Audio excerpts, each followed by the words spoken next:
Hello and welcome back to the She Lives Purposefully podcast. I am so thankful that you are here today. Today's episode is so good. We are talking with a new friend of mine about something that is right up my alley.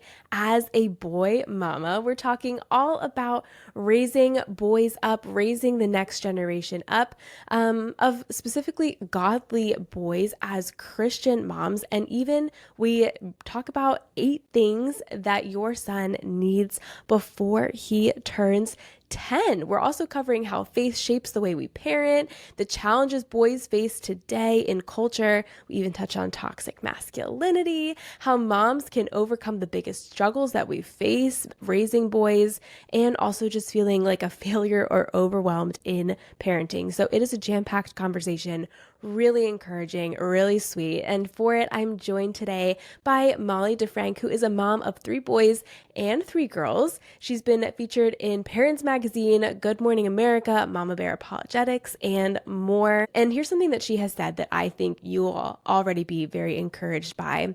She says this: "Our mission as mothers should be to teach our sons objective truth and affirm their identity as assigned by God."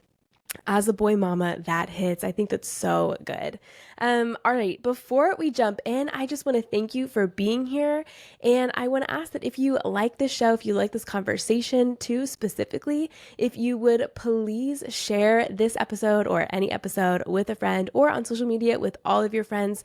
Seriously, your shares, your reviews, your ratings, your listens and your subscribes all make this show go round, help keep the lights on at She Lives Purposefully. So thank you for doing all of that. And yeah, I think too, it just helps bring this show to new people who will also be encouraged by it as Christian women and feel exhorted in their walk with Christ as we talk about everything under the sun from a Christian perspective. So I just so appreciate you guys doing that. Again, it literally helps keeps the lights on, as do our sponsors. So if you are listening to an ad and you're vibing with one of our sponsors, be sure to use the links or codes that we provide to help support the show as well.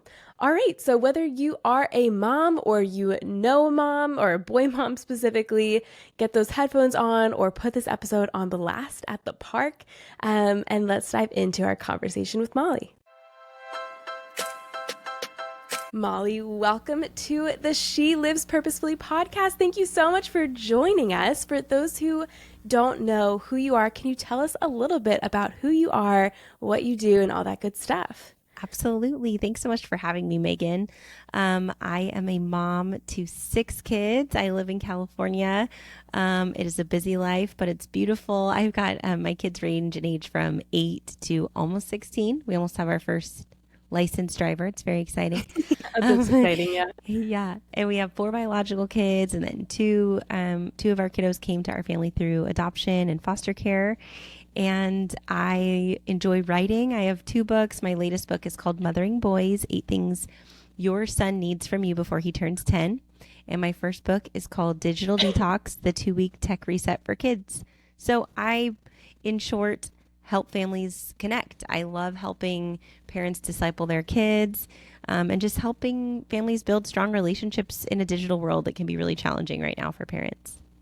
Yeah, that is so awesome. As a new mom, we were talking a little bit beforehand, but a new mom myself, a boy mama too, I am just excited to, kind of pick your brain and talk about all these things, take all the notes for the years to come and even for right now. But I think that's so beautiful because I do think, just like you were saying, especially in this digital age, it just feels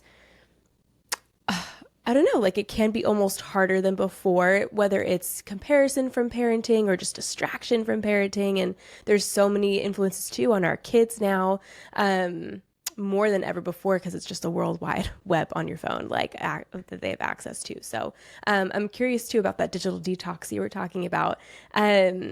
What was I going to say also? Oh, the licensed driver. So you'll have like a new carpool person that can bring everybody, do all the Can't wait. things. That's so fun. I love that. Where in California are you? So we're in Central California. I was actually born and raised in Southern California, and then I went up to college in Northern California. And then I met my husband at college, and he's from Central California, Fresno. So I love it here. Really great people, lots of big Yeah. farming community. Like we grow like most of the country's produce here, and just great down to earth people. We have a super solid church, and I love I it here. love that. I love that. I was in California for one semester for Bible college, my first semester out of high school, and it was Southern California. It was like the Temecula kind of area. Oh So yeah. maybe like an hour from LA sort of thing, like Hmm. further inland. Yeah. But oh my goodness, I fell in love with California so much. I just loved it. And I don't think I've ever been north, maybe Central, but I've gone back a bunch of times. My husband's company is based in California, so we've gone for work trips there, and I love California so much. Yeah. So much to offer here. Yeah, my I grew up in Ventura County, so I took for granted that you can just go to the beach like multiple times a Oh, week growing up in the summer. I didn't really appreciate how unusual that is. And yeah, we've got the mountains and the snow and the coastline, and yeah. yeah, it's pretty great. We like it a lot. It is. Yeah. Oh, well, I'm jealous of you right now. You just talking about that. I'm like, oh, that sounds so great. Okay, well, let's dive into talking about all things like mom and parenting. I have some questions on my phone for you, so if I keep looking over there, Yeah. that's what I'm looking at, is not Okay. nothing else. Um, but I am wondering, I have just some things that I wrote out beforehand. As a Christian, how does your faith shape the way that you parent? I feel like this is something yeah, that's just so important for us as Christian mamas specifically because it is going to look different than the way that other people parent. So yeah, I'm just curious your thoughts on that. Yeah. I mean, I think it's hopefully on a good day the absolute foundation of how I parent. Um, I think that I see two major ways that that is true. And the first is just it really directs how I parent my kids. Like I think of Deuteronomy 6, um, where Moses instructs the people to love the Lord your God with all your heart, soul, mind, and strength. And he says, teach your kids about God. Talk Yeah. with them about God when you get up, when you lay down, when you go down the road, when you're laying in your house, like basically all those in between moments. He's saying, teach your kids about God. And there's actually a lot of latitude and freedom in parenting our unique kids in the ways they're designed. You don't see a lot of like really specific instruction in the Bible, like, oh, make sure you feed your kids organic food or, better homeschool Right. those guys or anything like that. And so while individual moms might be called to do any of those things to the glory of God, I find it to be really beautiful that my relationship with Jesus really drives these decisions that my husband and I make based in faith and prayer and obedience. But it's really based on the foundation of teaching my kids about God and loving Him. But the second way that I think my faith really empowers me personally in my parenting is just remembering that God is sovereign over all of it. Hmm. I tend to stress out about the results. And when I was the perfect mom, I used to be a perfect mom before I had any kids. Yeah, I had right. all of these great plans, like I'm going to do it this way. This is going to be great. Everything's going to turn out perfectly. And then it just doesn't. And then, you're a sinner and you're parenting little kids who sin and have these proclivities. You're like, oh my gosh, I can't control them. I can just do the best I can and be faithful to God. And there's so Hmm. much freedom. I think if we have a shallow faith, and we tend towards like either perfectionism or striving, we're going to really struggle. That was me in early motherhood. I sort of had that like achiever mentality, Yeah. without the depth necessarily that I needed to support me in having two kids under two. And God used that season for me. It was kind of a desert place to just draw me near to Him, to show me like, hey, you need me. You need me in the day to day. You need me in the trench. And I'm sovereign over how your kids turn out. So be faithful. But, ultimately, the way that they go and their heart posture is way above my pay grade. So there's a lot of peace in that too. Yeah, Although it takes totally. practice and just handing over that to God on a daily basis. But He has it anyways. It's like the illusion that we're holding on to it in the first place, I guess. But yeah, those are Yeah. probably the two ways that my faith most impacts my parenting. I think that's so awesome. I struggle so much with that aspect of control. I think it's something that for years I've been working on like, okay, open hands, like releasing these things to the Lord, whether it's parenting or, just literally everything under the sun. And so I can see that coming through already as a mom. And I love that you said that though, because it is so freeing. And how you mentioned too, it's in his hands anyway. Like our idea of control is just an illusion. We don't actually have that level of control over any outcome. And just that exhortation too, like, yes, be faithful, but like you are not in charge of like what is actually going to take place. And that is just so, like such a breath of fresh air and a sigh of relief, just freeing to be like, okay, I can do the best that I can, but it's not this achieving perfectionist mentality because I'm never going to be the most like perfect mom and we don't know like what is going to happen. But I thought it was funny too what you were saying, like I was a perfect mom before I became a mom. That was so me too. And again, I'm only a year in, so I have ways to go. But yeah, like I would never do this or I'll always do this and all those things that have already gone out the window. And it's just funny. And I was listening to a podcast recently too where it was this woman who doesn't have kids yet, and she was also saying, she was talking to this couple who does have 3 or 4 kids, and she was saying, oh, I'll never do this one thing with my kids. And it was something about like, I don't know, organic food, like something along those lines. And they were like, oh, just you wait, like, like this, just you wait, like it's gonna happen, or talk to us in like a couple years kind of thing. So it's funny how much, yeah, things change in that sense. But I love that, especially that control aspect. So yeah, thank you for sharing that. And then too, just diving in specifically when it comes to raising boys, what are some of the most important kind of, I guess, like foundations or principles that you think are almost most important when it comes to raising boys? Now that's a big question and a very vague one, but yeah, what are some of the most important like biblical principles that you think there are when it comes to that?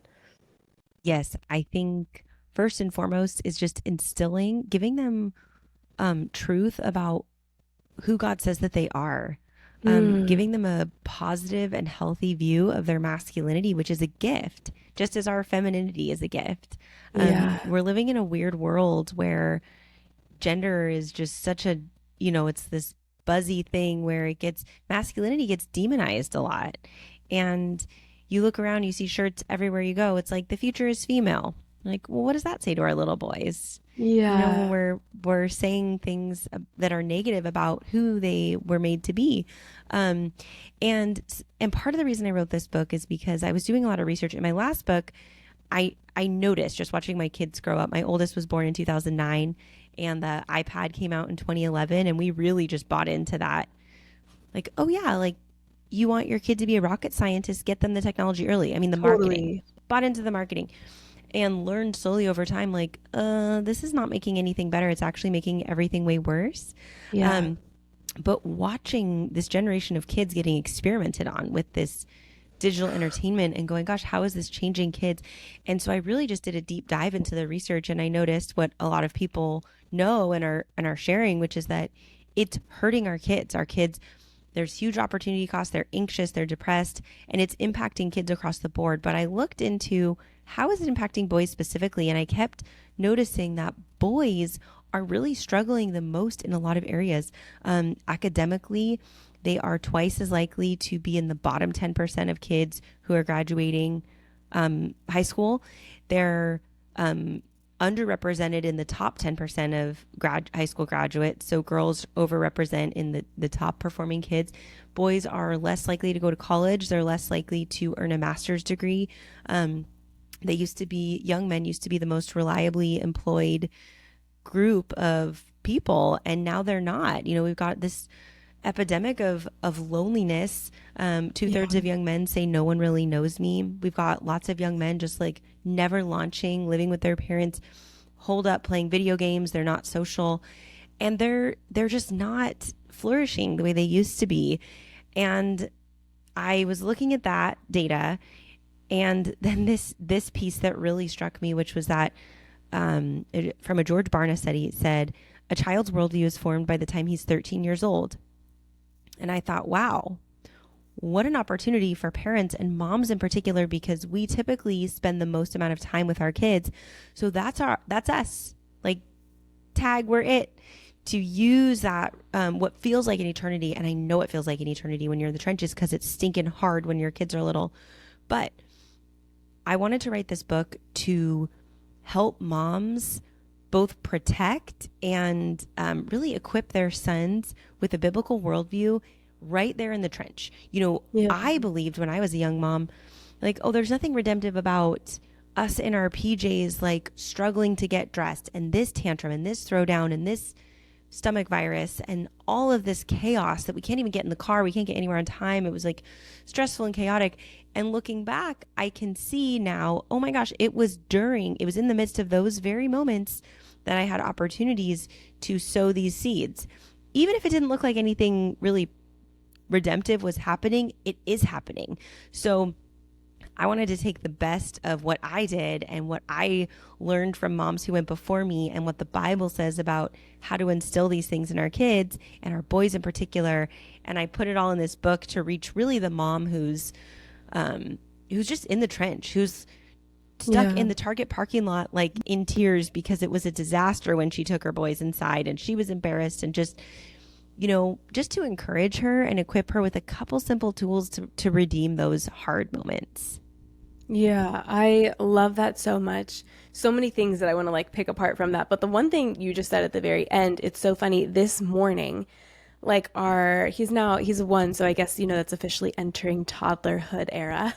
But our son just had a rough night. He's teething, and sleep was rough last night. And so I feel like this morning I just woke up not my best self and was very much feeling those things where I'm like making breakfast for him. And I'm like, okay, like perspective shift, like how can I like be the best mom that I can be right now? But like more so my mindset was like, okay, how can I like almost like be the best like mom, pointing him to Jesus, even so little, like in these moments right now. And I'm like, I am at a loss. Like, what does that look like? Like in this moment. And so you just talking about how, in the middle of the tantrums, in the middle of this and that, like those can be redemptive moments too. And I'm wondering if you can like elaborate a little bit more in that, like what that could look like even practically, or how you see like redemptive moments in those moments. Absolutely. Oh, that is This is so kind of real. off No, like the beaten path, but yeah, you just said that and I was like, that hit me like this morning was me. So that is so real. And I think I heard something in my early parenting that I just grabbed onto, this little nugget. It helped me so much, which was that our kids don't need to see us as the one who has all the answers, but they need to see us as someone who knows the one who does. And I think that kind of speaks to those moments of just sheer exhaustion and frustration and even impatience. Just acknowledging to our kids that like, oh man, mom is so tired this morning. I'm tired. Maybe we need to lay down. Do you want to lay down? Do you want to look at books with me? I'm exhausted. Mommy needs way more sleep than I got. right. But like, even when we can show our kids, like, we're not perfect. We're not superheroes, but this is where I go when I'm struggling. And so like when my kids are little, and even now, sometimes I'll pivot to like praying out loud. Like one of my favorite things, instead of yelling, if my kids are like fighting, especially when they're really tiny, I would just turn to like, Lord, will you please give me patience? I'm about to say something I don't want to say. So please God, give me patience. And so I would try to, even like when I'm driving or I get frustrated, someone cuts me off, like acknowledging or narrating what's going on, if I'm doing it in a healthy way, or even when I do blow it and don't do it in a healthy way, telling my kids, apologizing, saying, hey, I was really frustrated and hungry when we sat down for dinner. And when you spilled the milk, I yelled at you. That's not how I wanted to handle that. I'm sorry. Yeah. Thanks for cleaning it up. Just living out our faith for our kids to see, and showing them that we're not faking our limitations, that we turn to Jesus through that stuff. Like, that's so powerful. When they have a front row seat to parents, or even just a mom, you can only control yourself, but like people, the most influential people in their lives who are really living out faith, that's just that's the stuff that changes lives. And that's the stuff that really creates generations and legacies of believers. But I also think, maybe I'll end with this question with, not feeling like every single interaction has to be epic too. Like this is a long relationship of many conversations. And so if there's a little quiet, or if it's just like, let's take a little walk around the block and have some quiet time, or, just being at peace, knowing like we have our human limitations too, and just turning to Jesus and just, we're not reservoirs where we have to give our kids what's in here. It's like, we're these rivers. So we need to be open to what God's giving to us, and then we can give that to our kids, and just being gentle with ourselves and being kind to ourselves too, I think is really important. That's so good. I love that depiction that you had there too, just kind of the river. And like, I think it just speaks to also how dependent on the Lord always, but like as parents, we need to be. And I've just seen that too in my own life already, but it's like, I need the Lord to do motherhood and just life in general. And so yeah, I love that so much. Going back to what you were talking about just in relation to boys and all of those stats that you were saying as well. Why, I guess, do you think would you say that shift in all of these stats about how, well, boys are doing in school or different things like that, or in their careers or what it may be, do you think that shift started with social media, or like, I guess, the internet, or why do you think specifically that is? And what would you say to someone who maybe feels like, we were talking about masculinity, maybe feels like, well, it's good because it opens up for like girls to kind of like take the lead in a bunch of different areas. And I have a feeling I'll agree with whatever you're about to say. But yeah, I guess just kind of that mentality where it's like, okay, well, now girls get to be like on top for a while, sort of thing. Which is hard as a boy mom to kind of, hear certain things like that. But yeah, I guess where would you say, what do you think, why do you think that shift began? And yeah.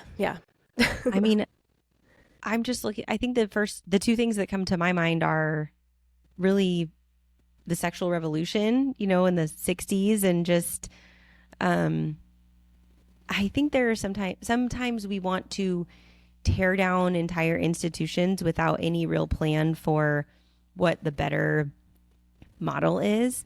Yeah. And I think it's really good for us and healthy as believers to have conversations about making sure we're basing our view of masculinity and femininity on the Bible, and not like what culture says. And there will be some good things that obviously in the world, there's lots of believers in the world saying great things.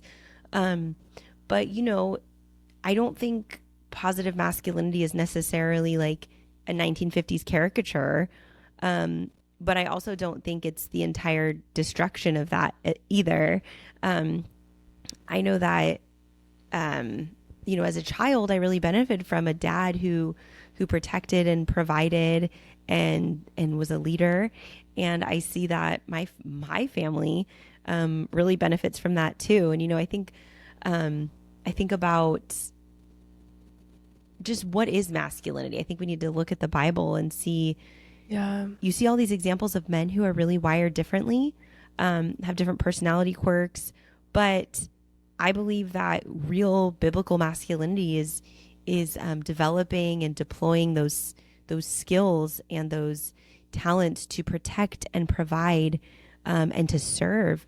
And I think of some biblical examples like, David, who went out as a leader and he was bold, but he did it for God. He used his bravery for God. And I think about even Boaz, who was really wealthy, and he was generous with his wealth to provide for people who are less fortunate. And I think about Paul, who said that, I do this trade, this tent making, because I don't want to be a financial burden to other people. I want to provide and use my hands.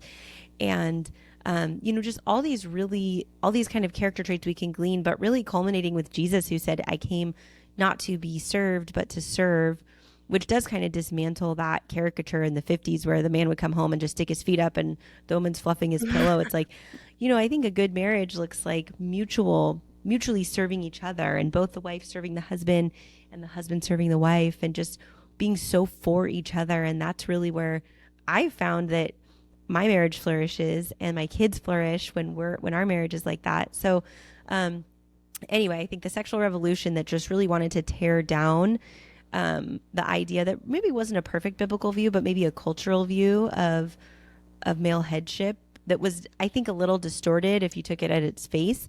But there were some good things in it too.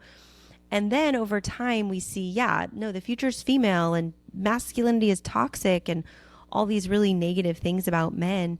And then, like you mentioned, social media, our kids used to be primarily influenced by their parents, by their neighbors, by their church communities. And now you stick your kid in front of a tablet, in front of YouTube, in front of a streamer, and they're just being influenced by whatever stranger is on the other side. And we don't know, like, if parents aren't paying attention, you don't know what that is. Most families, I think, are logging like 15 to 30 minutes of uninterrupted back and forth conversation a day with their kids. But those kids are spending 4 to 5, 6, 7 hours listening to whatever's on the other side of the screen. So we need to really just pay attention and be aware of what we're doing. It's not like when we were growing up and there were rating systems and there was a TV in the living room and mom and dad heard what was going on, and there were certain words that you would never hear. Right. The programming, they would get censored out, but that's just not the case now. So it's just a matter of, I don't think we need to be fearful, but I think moms today just need to be aware of the landscape and then just take a minute and say, well, what do I want to instill in my kids? And how do I do that? And just kind of take that long game view of like, oh yeah, it's really not that complicated or difficult. It just takes a little intentionality to kind of get in front of where we are as a culture to raise my kids and my boys the way that I think they need to be raised today. Yeah, I think that's so awesome. And I love your, like, what's the word that I'm looking for? Just kind of, I guess, perspective and heart in it too, where it isn't this like fear mongering, can you believe everything that's kind of happening, but it's just a very intentional, like, okay, let's like take a look at what's happening in our world and be intentional in the way that we are raising our kids.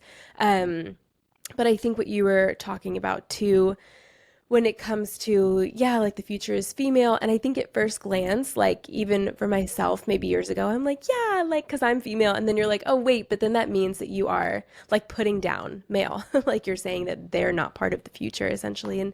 And that's going to have a big impact, not that phrase alone, but just different mentalities like that. That's going to have a huge impact on what you were talking about before, the identity that our boys have and how they see themselves, instead of seeing themselves in the way that the Lord sees them and would have. So I'm curious too, just, in talking about like, okay, as moms, how do we want to raise our boys? What do you think are some of the biggest challenges that we have as moms raising boys, from in a biblical way? Little boys can be really, really draining and difficult to parent, I think is the main thing. And, it's important to acknowledge that I have 3 boys. They're all wired differently. I don't think there's like a, 100% male prototype that you're definitely going to get. They've got their unique personalities, but conventional wisdom, and I've heard lots of moms share this with me over the years, that girls are supposed to be a little easier when they're young and boys are supposed to be easier as teenagers. And I have sort of found that to be kind of true. And I think that little boys, by and large, they're active. They don't like to sit still for more than 5 minutes at a time. One of my boys, family dinners are really important to us. Yeah. One of my boys was so wiggly, we would have to put him, like when he was beyond booster chair, we would like have to strap him into his booster chair, and he would still find a way to get up and walk around with his little booster seat on him. I have a picture of him, like, what are we supposed to do? Like, this kid can't sit down. I love it. But it's so physically draining, especially when they're little. It can be embarrassing, if we're on a bad day, if we're just like maybe too focused on, oh, are people going to think I don't correct that behavior? Are they going to think that I just like, that I don't care? And when you're out in public too, it's really hard if these boys are saying weird stuff or making the potty jokes or whatever. So it can be full of stress and exhaustion. And I think that we can, because much of the day is like that, when we do get a break sometimes, and it's time to set them up for lunch and you got those dino nuggets ready, mom's ready for a break. And we just kind of want to check out, throw on a little show for them. I'm going to scroll for a few minutes. And I'm not saying there's anything inherently wrong with that. Like, you need breaks. Please don't skip your breaks. But what I like to encourage moms with is, be really intentional about the times you have your son's captive attention and their butt is staying in the seat. Because if you can even just give them like 5 minutes of intentional, conversation, tell them a Bible story, talk to them face to face, eye contact, build that relationship, show them how to have back and forth conversation. There's so much that happens in these little tiny moments that historically moms have shared with their boys that they're not happening, because those moments that are so ripe for connection and building up our kids' worldview and, unpacking the things on their hearts and minds, those moments we're kind of handing them over because we can. So I would just really encourage moms to, there's no guilt in this. There's not like a right or wrong way necessarily, but use your wisdom and discernment to think like, hey, I want to get a couple of good, solid, intentional interactions with my boy today. At least on my end, I'm gonna give it a go. If he doesn't receive it, that's fine. I'll move on. But like, look for a couple of those every day, and try to just put those deposits in. There's a passage in, I think, Ecclesiastes that says, you don't know what seeds. I'm totally paraphrasing this. You don't know what seeds you plant are going to grow. So plant your seeds all the time, and water them and plant them, and let God do the work of growing them. But just to encourage moms, like, look for those. Be on the hunt. No one loves your son like you, and no one spends as much time with him as you do. No one cares about his heart and his mind and his future as much as you do. So use that role. He thinks the entire world of you. There's no one that he is interested in a relationship with more than you right now. And it's not going to be that way forever. So as much as you can, look for a couple of those intentional moments a day and take advantage of them. That is so beautiful and such a relatable thing. I think, just feeling like, okay, I want a break, so I'm going to take this time. But I forget how you said it, but just talking about how we can just pass off those things. And it's not necessarily always a good thing to just pass off those times that are kind of ripe for planting seeds. So that's really awesome. Thank you for sharing that. Diving into a little bit more of your book, you talk about, I think it's 8 things that I have it written here, 8 critical things a boy needs before age 10. And I'm wondering, that's like so grabbing to me. I'm like, okay, I need to know everything you're about to say, but can you share at least a couple of those with us? Like, what are some of those things that are just critical, that you believe are critical before that age? And I know you said too, I think it's age 13 where it's like, okay, their whole worldview is pretty much shaped at this point. So, what are some of those critical things? Absolutely. I'll skip stone through these for you, give you a little glimpse, but I'm going to be kind of quick because it's all in the book, but for the sake of time. Oh my gosh, no, yes, anything you'll give. So the first one is belonging.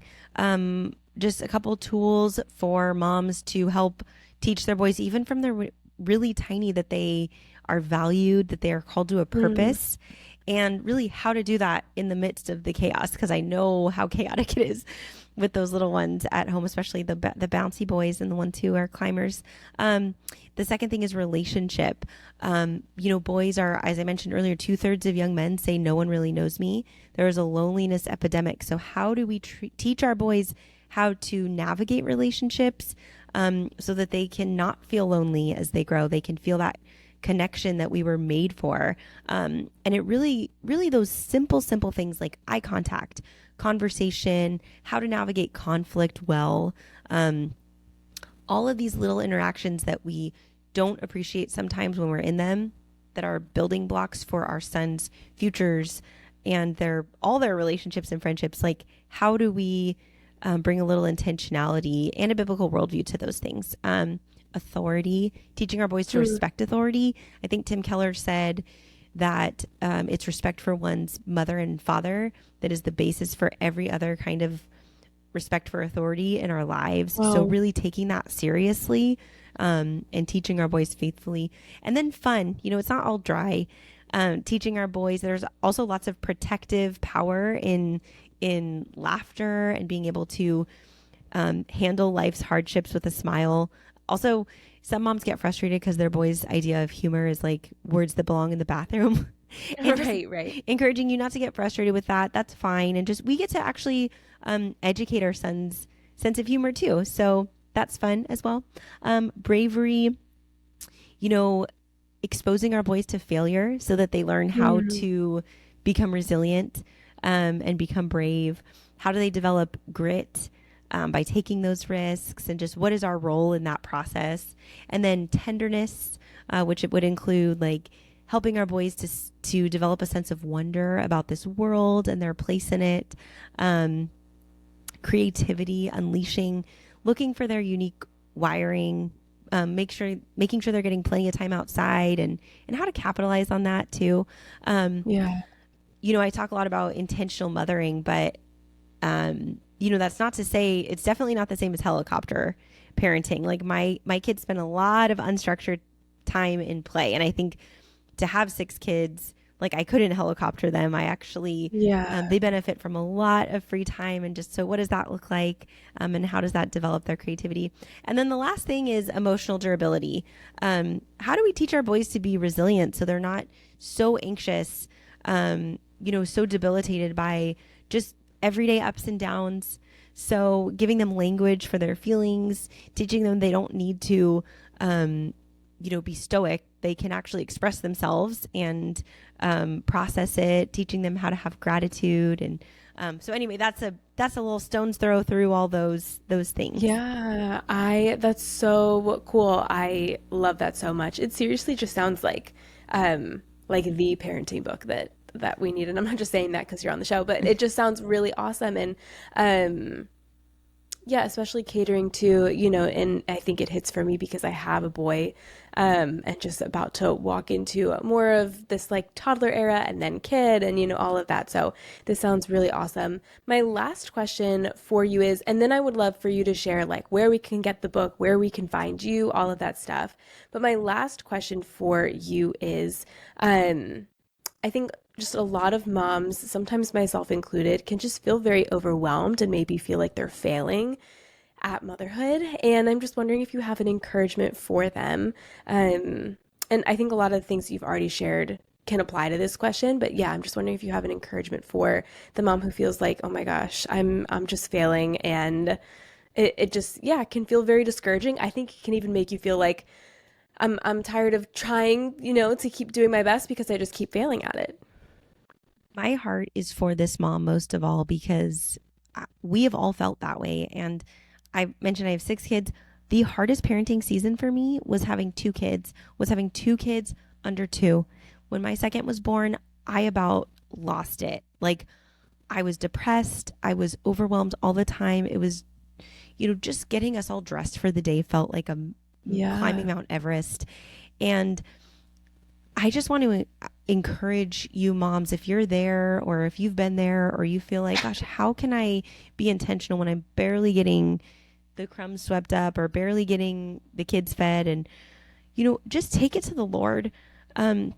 He uses these seasons for good. And remember that He called you to parent this exact kid with the gifts you have and the capacity you had in this exact season. And sometimes He allows us to see the end of ourselves so that we remember that we need Him. I think my problem was when I had those 2 kids and I was depressed and overwhelmed. I was already saved. I knew Jesus, but it was more about for salvation. It wasn't in the day to day. I thought, well, I Hmm. need Jesus for eternity, but I'm good on my own. Like if I work hard enough, I can do this. And that mentality worked for a long time. Like it worked in college and in a career. But when I got that second kid and I was trying to juggle 2 kids under 2, I hit a wall and I was like, I don't have the emotional wherewithal to do a good job at this. And the Lord used that to remind me, like, hey, I'm over here. You need me, and I want to give you grace. My grace is sufficient for you, and I will empower you to do this, and I want you in community. And it was really this intimacy with him. So my hope and prayer for you, if you're in that season, is turn to Jesus, ask him for help, hang out with a friend. Community is your ticket. The local church is your ticket to just processing this. And I would just say, be encouraged that God called you with your capacity and everything. He knows you, and he made you to the kids that you have. So don't despair. You're fully known and fully loved, and take a breath. He's got you. So just keep going, keep doing your thing. And and also tell your husband, tell your friends if you're feeling overwhelmed. You are loved, just like the way you see your child, he sees you in that way too. So don't feel like you need to carry it all. You are a loved child of God. So anyway, I hope you read this book and feel encouraged and have some great ideas to pour into your boys. And thank you for having me. And you can find me at mollydefrank.com. You can find me on Instagram. I love sharing funny stories about parenting and tips for navigating this wild ride. And anyway, thanks for having me, Megan. I love it. Yeah, it was such a joy to have you. Thanks for being on.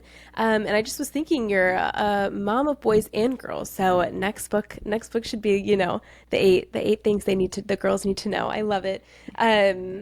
That'd be so cool. I'm sure I'm just thinking of my own mom, and she has just girls in her family too. So it's like girl family, which is so different for me too, because I grew up in like a girl family. I mean, there was my dad, but it's me and my sister and my mom.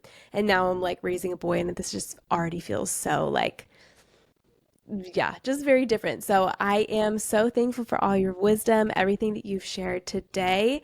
And we'll be linking the book in the show notes as well. Thank you so much for coming on. Thank you so much.